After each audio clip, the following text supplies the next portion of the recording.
Welcome to Fear and Greed, business news you can use. Today, forecasts for record house prices by the end of next year, even as the spring selling season stutters just a little. Shoppers expected to spend more than $7 billion over the next week as Black Friday, Cyber Monday sales kick off, and new rules for electronics on aircraft. Plus, Anthony Albanese is part of a G20 pledge to achieve net zero, and Germany says Ukraine should be party to any US negotiated peace deal with Russia. It is Monday, the 24th of November 2025. I'm Michael Thompson, and good morning, Sean Aylmer. Good morning, Michael.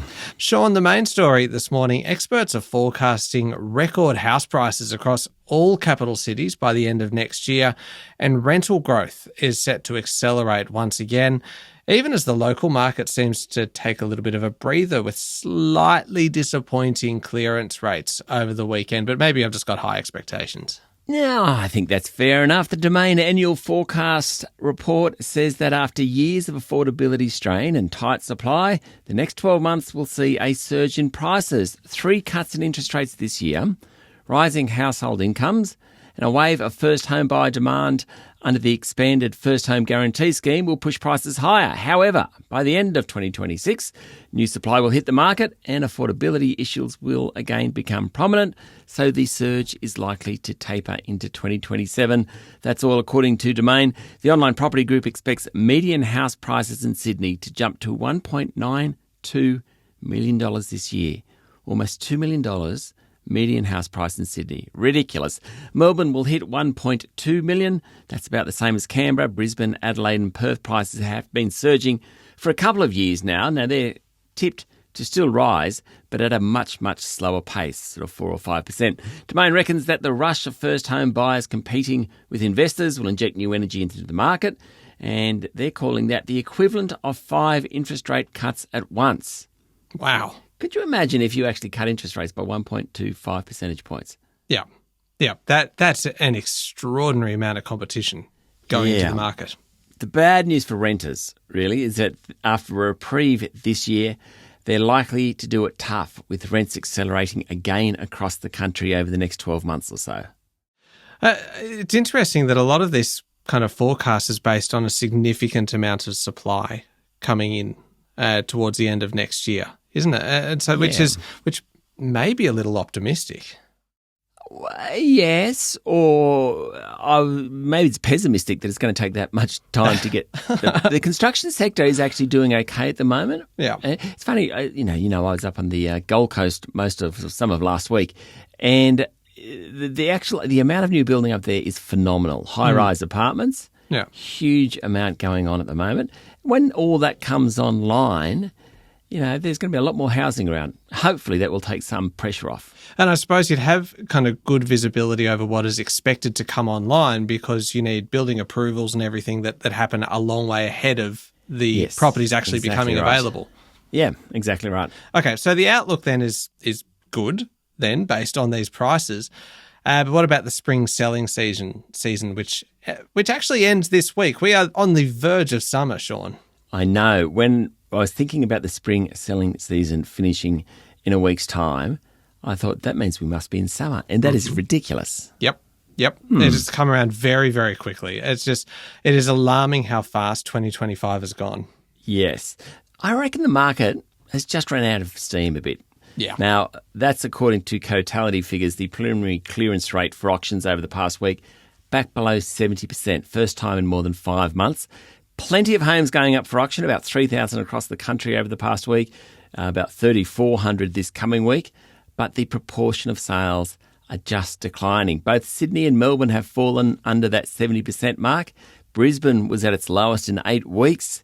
The consensus view among market economists and housing experts is that the steam is coming out just a little bit, but they do think prices will rise. It's just there's a bit of nervousness around the place.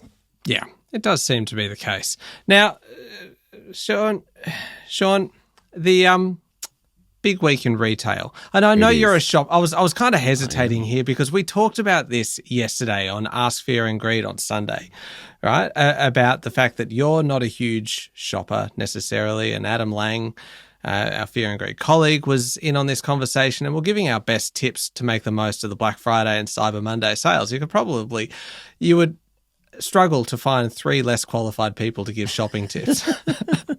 But we did it anyway. More than $6.8 billion is expected to be spent over the next week, which is a staggering figure. Yes, in fact, the $6.8 billion figure is what Roy Morgan has estimated for the 4 days from Friday to next Monday. Oh, wow. So I think you're probably going to get close to $8 billion, on back of an envelope calculation, that one.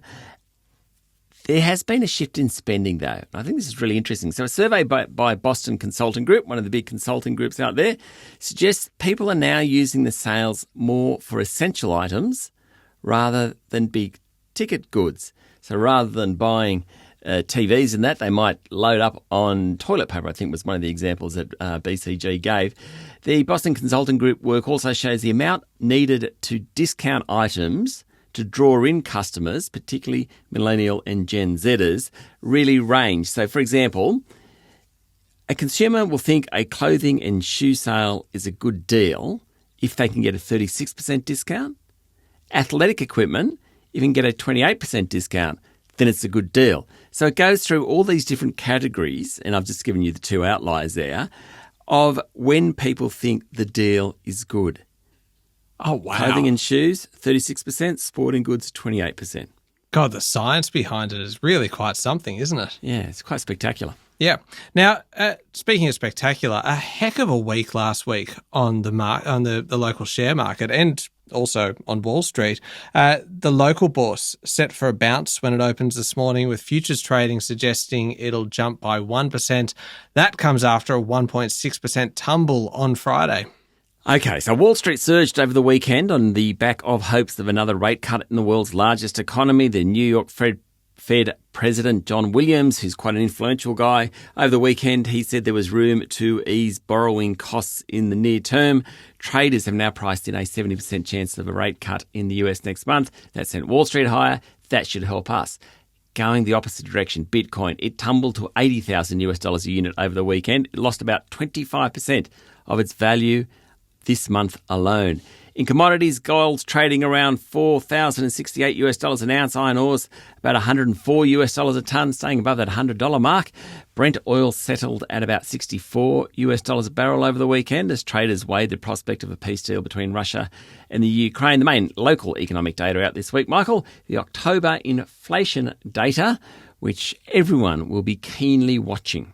Yeah, it's very exciting, and we talk about this in Fear and Greed Q&A the week ahead this morning with our resident economist, Stephen Koukoulas, and particularly exciting because it is the first of the expanded monthly data sets, which is really quite. Stephen even got me very excited about that, about the fact that this is suddenly a much broader look at where the price pressures are in the economy. So what's really exciting about that is that we got the September quarter inflation figure that was much higher than expected, changes everyone's view. But from this month, the October figure, because it is so much broader, it will be much richer than previous months. Yeah. So we won't have to wait for the quarterly figure to work out what's going on. Yeah, indeed. And Stephen's explanation of kind of then how we can use that as a comparison with the previous month as well, considering the ABS has actually done something quite clever with running parallel sets of data along the whole period. So well worth a listen. It's coming up a bit later on. In the meantime, we're going to take a quick break. Back in a moment with the rest of the day's business news.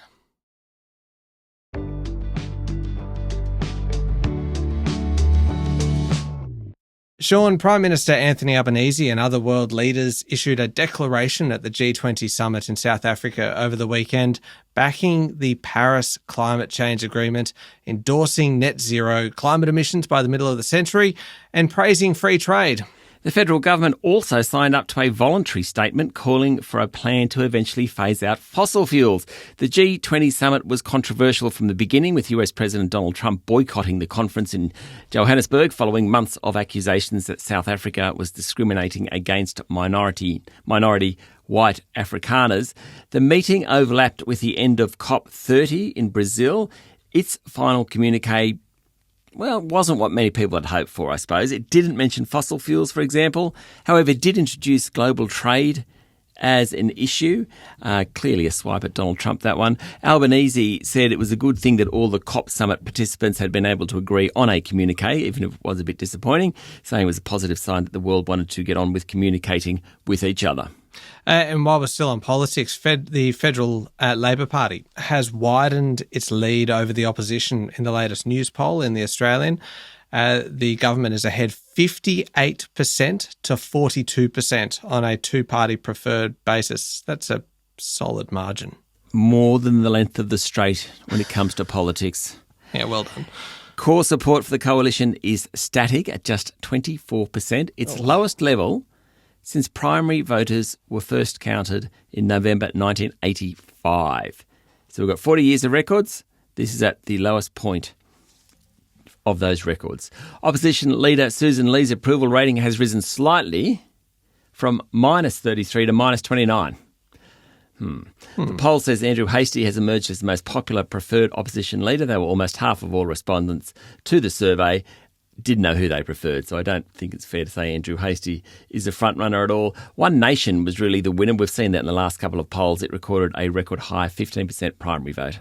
Yeah, those figures for Andrew Hastie and Susan Lee, it's pretty damning overall for the entire coalition, because you had Susan Lee on 21% as preferred, Andrew Hastie on 15%, and then 46% saying they don't actually know. Yeah, so 46% compared to the actual person who is currently doing the job at 21%. And so it's like that sounds disastrous, really. Moving on, away from politics, passengers on Australian Airlines, Sean, will no longer be able to use power banks during flights in a crackdown aimed at preventing cabin fires. The moves match action taken by international aviation authorities this year. They kick in next month and cover Virgin, Qantas and Jetstar. Airlines said passengers should store spare batteries and personal electronic devices in the seat pocket or under the seat in front of them. They can carry up to 2 power banks, but they can't use them, basically. The changes come after a lithium battery stored in an overhead baggage compartment caught fire during a Virgin Australia flight from Sydney to Hobart earlier in the year. The cabin filled with smoke in that one. Last week, 150 people were evacuated from Qantas's Melbourne business class lounge after a passenger's battery caught fire while charging. Now, the International Air Transport Association recommends that if passengers need to pack a personal electronic device in their checked baggage, they must be completely switched off, not be packed near flammable liquids such as perfumes, colognes and aerosols. Keep that in mind. It always worries me. I'd actually prefer to have all those things close by rather than packed away in the stowaway. Oh, completely agree. But I'm also alarmed by the fact that they're changing these rules, but they'll take effect next month. Like, you know what? If it's urgent enough to change the rules, just do them. Effective immediately, I think is a good idea. Now, WiseTech Global held its AGM on Friday amid calls from the Australian Shareholders Association for embattled CEO Richard White to take a 1-year sabbatical. Let's face it, that ain't going to happen. No. Anyway, White did get emotional at the meeting. It was kind of interesting. He shed a tear when talking about the business which he started. The emotion didn't prevent a strike against their remuneration report. WiseTech reconfirmed revenue guidance. Lead director Andrew Harrison, remember Richard White is executive chair, so the lead director ran the meeting. Andrew Harrison said the AGM was a time for us to reflect, to be transparent and to thank you, our shareholders, for the trust you continue to place in this company. Harrison says the board and management are cooperating with authorities in making decisions to protect WiseTech's stability and long-term success. All right. Turning to international news now, Sean. So I don't mean to sound exasperated at the goings on at WiseTech Global, but yeah. Anyway. Well, this next story is equally exasperating, especially if you're Ukrainian. Yeah, indeed. This is international news now. Ukraine's Western allies have called for, quote, additional work on a US-Russia peace plan and for the EU and NATO to be given a say over its contents as they seek to delay the terms that are being forced on Kyiv. 14 leaders from countries that include European states plus Japan, Canada and Australia said that the initial draft of the 28-point plan includes important elements that will be essential for a just and lasting peace. But more work is needed. The meeting between the leaders on the sidelines of the G20 summit was called in response to a demand from Donald Trump's administration that Ukraine agree to the 28-point proposal by Thursday this week. US officials warned that there was little room to negotiate a plan described by European officials as a capitulation to Moscow. Speaking after the meeting, German Chancellor Friedrich Merz told reporters, and he sounded quite sensible, he said, wars cannot be ended by great powers over the heads of the affected countries. Kind of makes sense. He added that any solution must involve the consent of Ukraine and Europe, according to the FT. The US has warned Kyiv that if it does not agree to the plan, which demands that Ukraine relinquish territory, pledge never to join NATO, and shrinks its armed forces, it risks losing critical military and intelligence support. Now, in the UK, Sean, Daily Mail owner DMGT has done a £500 million deal to buy rival newspaper The Telegraph in a tie-up that will create one of the most powerful right-leaning media groups in Britain. Shove over Rupert Murdoch. The Daily Mail is coming. The I don't think many people say that to Rupert Murdoch. The agreed takeover comes barely a week after a US private equity group stopped its own attempt to buy the 170-year-old newspaper.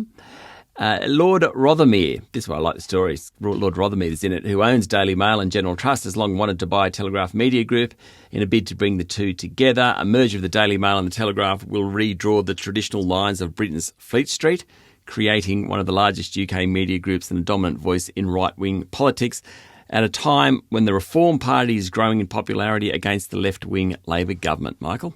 All right. Coming up next, Sean, Fear and Greed Q&A. It is the week ahead with our resident economist, Stephen Koukoulas. Plenty to talk about. It's coming up next in the Fear and Greed playlist on your podcast platform or at fearandgreed.com.au, which is where you sign up for the infamous daily newsletter. There's nothing infamous about it. There's no scandal. No.